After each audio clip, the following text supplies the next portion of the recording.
ఉదయమే లేచి మేడారం పోదామని ప్లాన్ చేసుకుంటున్నాం. మా ఊరు నుంచి మేడారం మేము నడుచుకుంటూనే వెళ్తాం. ఒక 3-4 కిలోమీటర్స్ ఉంటుంది. మాది మేడారం పక్కన కాలువపల్లి అని. మేము ఎప్పుడు వెళ్ళినా ప్రతి జాతరకి మేము ఇట్లాగే నడుచుకుంటూ ఫ్యామిలీతో అందరం కలిసి సరదాగా వెళ్తాం. అమ్మో కానీ ఈసారి మాత్రం అబ్బా చెమటలు కారిపోయినాయి, సుక్కలు కనపడ్డాయి. నడిచి నడిచి అబ్బా ఊపికలేక ఆడ కూకొని ఈడ కూకొని చిన్నగా తవ్వబట్టినాం. ఆడికి దగ్గరికి మేడారాన్ని చేరుకున్నాం. ఆడికి పోయినాక మా పోరు చూడు, ఏది చూస్తే అదే కావాలంటుంది. ఎక్కడ ఏది కనపడ్డా అదే కావాలంటుంది. ఇక దాని బాధ తట్టుకోలేక దాని కన్ను మూసి ఏం కనపడకుండా తీసుకొని పోయినా.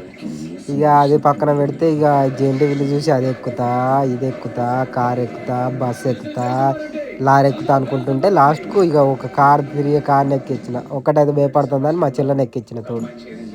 లాస్ట్కి ఇక అందరు కలిసి ఆనందంగా ఆడ తిరిగా ఇటు తిరిగా ఇట్లయితే కుదరదని అందరినీ కలిసి ఇక సర్కస్కు తీసుకొని పోయిన. ఒక చిన్నపాటి సర్కస్కి 50 రూపాయలు అంటే టికెట్. బూరు మిఠాయి తీసుకొని చెరువు ఇంత తిని ఇక తవ్వబడదాం అనుకునే టయాన్ని ఇక అడవుల గురించి తెలిసిందే కదా, ఏ చూస్తే అదే కావాలి. వాచ్లు కావాలంటాను, అటుకెళ్ళి ఏదో కావాలంటాను, చిల్లర బొమ్మలు అన్నీ కొంటాను, ఉన్న డబ్బులు అన్నీ కూడా చేస్తాను. ఇక ఆ షాపింగ్లు ఉడిసేది లేదు, మేము ఇంటికి పోయేది లేదు. ఇక అలా సంతోషం కంటే మనకు కావాల్సింది ఏమున్నదని ఇక సప్పడదాకా వెనకనే తిరుక్కుంటున్నా. ఇక లాస్ట్కు బ్యాగుల కాడికి పోయినాం. ఇక మా మమ్మీ బాధ చూడు, ఇక కథం ఇక మళ్ళీ పోరిని జబ్బకేసుకొని చలో ఇక తిరిగి తిరిగి తిరిగి ఇక దమ్ము వచ్చేదాకా తిరిగినాం. అందరం కలిసి మళ్ళీ ఇంటికి తవ్వబట్టినాం.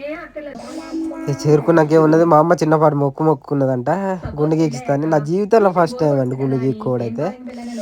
ఇక అమ్మమ్మ తీసేయద్దు కదా, ఇక ఏదో పోనీ తీయని. ఇక ఎట్లాగో నాకు కూడా ఉండే ఎప్పటి నుంచో గుండు గీక్కోవాలని. చూద్దాం ఫస్ట్ టైం ఎట్లుంటుందో. లాస్ట్ గుండు గీకుడు అయితే అయిపోయింది. ఇల్లు దారి పట్టేసరికి చీకటి అయింది. ఇక చూడు ఆ గుండు మనదే. ఆ పుచ్చకాయ పట్టుకొని ఇల్లు దారి పట్టిన.